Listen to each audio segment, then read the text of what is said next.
अस्सलामुअलैकुम। Kitchen with Shaheen aunty में मैं आप सबको खुश आमदीद कहती हूँ। आज मैं अपने किचन में बहुत ही आसान तरीके से मज़ेदार ग्रेवी वाली रेस्टोरेंट स्टाइल चिकन कढ़ाई बना रही हूँ। बहुत मज़े की बनती है। इसके लिए मैंने 1 किलो चिकन ली है। चिकन को बहुत अच्छी तरह से धोने के बाद मैंने छन्नी में रख दिया था ताकि इसका तमाम पानी निकल जाए। तो चलिए इस मज़ेदार रेसिपी को बनाना शुरू करते हैं। रेस्टोरेंट स्टाइल चिकन कढ़ाई बनाने के लिए एक पतीली में मैंने 1 गिलास से कम पानी डालकर उबालने के लिए रख दिया था। पानी में उबाल आ गया है तो मैंने इसके अंदर 2 दरमियाने साइज की प्याज शामिल कर दी है। इसके साथ ही हमने इसके अंदर आधा किलो जो है बिल्कुल लाल कलर के टमाटर शामिल कर रहे हैं। 1 किलो चिकन के लिए आधा किलो टमाटर बिल्कुल परफेक्ट है। इसके साथ ही मैंने 3 हरी मिर्चें शामिल कर दी हैं।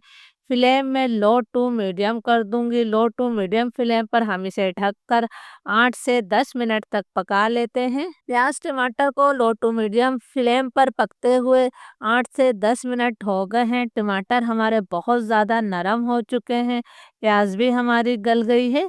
तो अब मैं तमाम टमाटरों के जो है छिलके उतार लूंगी। बहुत आसानी से इनके छिलके अलग हो जाएंगे। तमाम टमाटरों के छिलके मैंने उतार दिए हैं। अब हम इसे ठंडा कर लेंगे। जब ये ठंडा हो जाएगा तो ग्राइंडर जार में पानी समेत डालकर मैं इसका पेस्ट बना लूंगी। इसके पानी को आपने ज़ाया नहीं करना है। ग्रेवी वाली रेस्टोरेंट स्टाइल कढ़ाई बनाने के लिए मैंने 1 कप तेल लिया है। तेल का इस्तेमाल इसमें थोड़ा ज़्यादा ही होता है। तेल को हम हल्का गरम कर लेते हैं। तेल हमारा हल्का गरम हो गया है तो अब मैं इसके अंदर जो है तमाम चिकन शामिल कर देती हूँ। इसके साथ ही हमने इसके अंदर 1 खाने का चम्मच भरकर अदरक लहसुन का पेस्ट शामिल किया है। आधा कप में इसके अंदर पानी शामिल कर रही हूँ। फ्लेम मैंने हाई कर दिया है। हमने तेल और पानी के साथ चिकन की भुनाई करनी है। यकीन करें जब पानी और तेल के साथ आप चिकन की भुनाई करेंगे तो चिकन आपकी बहुत ज़्यादा जूसी बनेगी और इसका जायका जो है बहुत अच्छा आएगा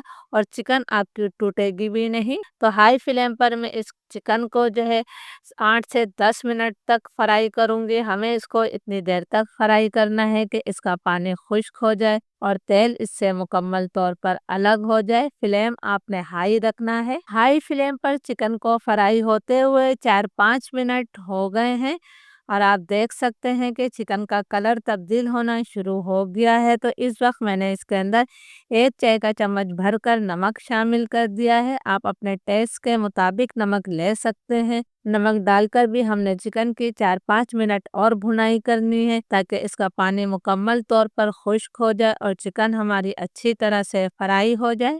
हाई फ्लेम पर चिकन की मैंने 4-5 मिनट तक और भुनाई कर ली है। इसमें जो हमने पानी डाला था वो पानी मुकम्मल तौर पर खुश्क हो गया है और तेल इसमें से अलग हो गया है। अब हमने जो प्याज टमाटर और हरी मिर्च को उबाला था उसका मैंने पेस्ट बना लिया है। ये तमाम पेस्ट मैंने शामिल कर दिया है। इस पेस्ट को हमने चिकन के साथ हल्का सा मिक्स कर लेना है। बहुत ही मज़ेदार और जूसी ये चिकन कढ़ाई बनती है। आप लोग ज़रूर इस रेसिपी को ट्राई कीजिएगा। फ्लेम में अब मीडियम कर रही हूँ और मीडियम फ्लेम पर हमने इसे ढककर 5 से 6 मिनट तक पका लेना है। चिकन कढ़ाई को मीडियम फ्लेम पर पकते हुए 5-6 मिनट हो गए हैं। टमाटरों का पानी थोड़ा खुश्क हो गया है। अभी इसका पानी मुकम्मल तौर पर खुश्क नहीं हुआ है, थोड़ा पानी खुश्क हो गया है। तो अब हम इसके अंदर कुछ मसाले शामिल करेंगे। 1 चाय का चम्मच ऊपर तक भरकर मैंने इसके अंदर कुटी हुई लाल मिर्च शामिल करी है।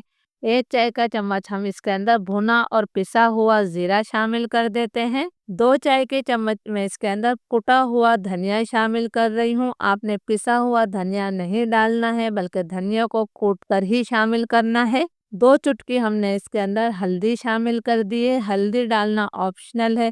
नमक हम पहले ही शामिल कर चुके हैं। फ्लेम मैंने हाई कर दिया है। हाई फ्लेम पर हमने अब इसकी भुनाई करनी है ताकि टमाटरों का पानी खुश्क हो जाए और तेल इससे अलग हो जाए। कढ़ाई की मैंने बहुत अच्छी तरह से भुनाई कर ली है। टमाटरों का पानी भी खुश्क हो गया है और मसाले भी हमारे अच्छी तरह से भुन गए हैं। आप देख सकते हैं कि तेल इससे अलग हो गया है। अब मैं इसके अंदर आधा कप यानी कि 100 ग्राम दही शामिल कर रही हूँ। ये मत समझिएगा कि हमने इसके अंदर आधा किलो टमाटर शामिल करे हैं और अब दही भी डाल दिया है तो कढ़ाई हमारी खट्टी हो जाएगी, ऐसा कुछ भी नहीं होगा। आप लोग ज़रूर दही डालिएगा, इससे जायका बढ़ जाएगा। अब हमने इसकी मज़ीद इतनी देर तक भुनाई करनी है कि दही का पानी खुश्क हो जाए और तेल इससे अलग हो जाए। दही डालकर भी मैंने चिकन कढ़ाई की अच्छी तरह से भुनाई कर ली है। आप देख सकते हैं कि दही का पानी खुश्क हो गया है और तेल इससे फिर अलग हो गया है। आप चाहें तो इस एक्स्ट्रा तेल को इस वक्त निकाल सकते हैं, लेकिन रेस्टोरेंट में इसे ऐसे ही सर्व किया जाता है, इसलिए मैं तेल नहीं निकाल रही हूँ। आधा चाय का चम्मच हमने अब इसके अंदर गरम मसाला पाउडर शामिल किया है। 1 चाय का चम्मच मैं इसके अंदर कुटी हुई काली मिर्च डाल रही हूँ। आपने काली मिर्चों का पाउडर शामिल नहीं करना है, वरना आपकी कढ़ाई का कलर खराब हो जाएगा। प्लीज़ अगर आप लोगों को वीडियो अच्छी लग रही है तो इसे ज़्यादा से ज़्यादा लाइक और शेयर ज़रूर कीजिएगा। और आप लोग मेरी वीडियो किस मुल्क या किस शहर से देख रहे हैं मुझे कमेंट्स करके ज़रूर बताइएगा। दोनों चीज़ों को मैंने अच्छी तरह से मिक्स कर लिया है। अब मैंने इसके अंदर 3-4 मोटी वाली हरी मिर्चों को काट कर शामिल कर दिया है। आप साबुत मिर्चें भी डाल सकते हैं। थोड़ा सा हमने बारीक कटा हुआ हरा धनिया डाल दिया है। आप इसके अंदर थोड़ी सी स्लाइस अदरक भी डाल सकते हैं। फ्लेम मैंने बिल्कुल लो कर दिया है और अब हम इसे 2 मिनट का दम दे देते हैं। 2 मिनट हो गए हैं, चूल्हा मैंने बंद कर दिया है। बहुत बेहतरीन खुशबू और बेहतरीन ग्रेवी के साथ हमारी चिकन कढ़ाई तैयार है, तो ज़रूर इस रेसिपी को ट्राई कीजिएगा। इजाज़त दीजिए, अल्लाह हाफिज़।